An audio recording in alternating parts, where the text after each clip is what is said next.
It's Leigh at the Brain Performance Center, and I am so excited to talk to you today about neuromodulation, neurostimulation, and how we use it at the Brain Performance Center to help the brain learn faster.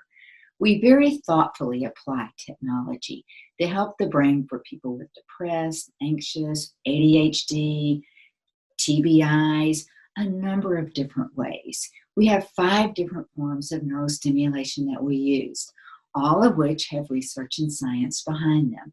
The first is PEMF, and that's pulse electromagnetic field therapy. And it's a very gentle excitatory technique that we apply. We're sending the brain the different frequencies that we know that it needs. And when you do that, the brain's like, yeah, I like that, I want to do that. And the brain will try to mimic it. It's very safe, very easy to administer. It's been shown to have good impact on inflammation.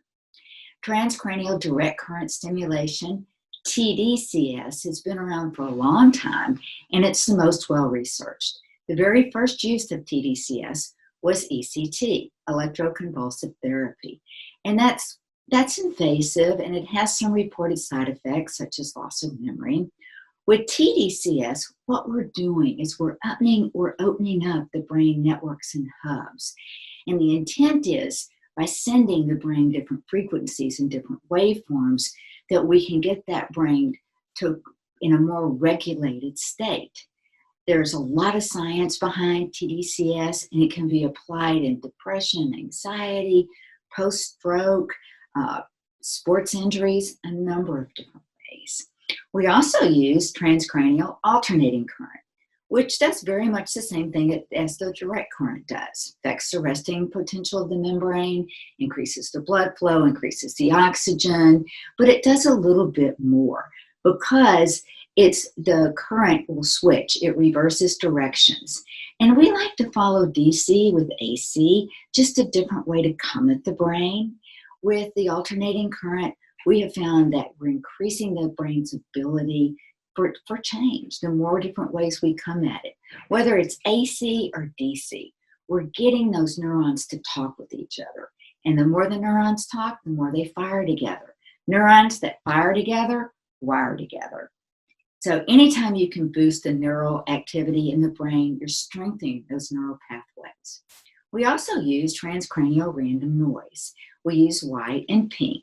And they both do many of the same things that we've talked about. Affects the resting potential membrane of the neuron, increases the blood flow, increases the oxygen.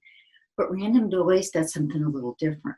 White noise actually decouples the hyper or hypo coherence, which is how the brain shares information, or the hypo or hypophase, which is the timing in the brain. Have you ever had somebody that comes up to you, I'm so sorry, but I just have to tell you this. Yeah, if the timing's too fast, they probably do. So if you can bust up that hyper or hypocoherence, that brain can regulate in a much smoother way. Pink noise is a little different. It does a little bit something more than white noise, and it affects the activity at the thalamic cortical level. And at that level, you can create dysrhythmia. That thalamocortical dysrhythmia exists in depression, tinnitus, however you want to say it, Parkinson's disease. And what the theory is based on is that at the thalamic level, there's decreased excitatory and increased inhibitory going on. So if you can use the pink noise to stimulate and excite the neurons and get that in a more balanced state, you can create change in the brain. It is so exciting to think about how we can use neuromodulation and neurostimulation as we move forward. It's evolved, and I see it as being a big part of brain health. If you'd like to learn more about how your brain can benefit from some neurostimulation, please call. I'm happy to do a complimentary consultation with you. You know, it's all about what my book's about. Turn your brain on to get your game on. Get that neurostimulation going. If I can help you in any way, please let me know.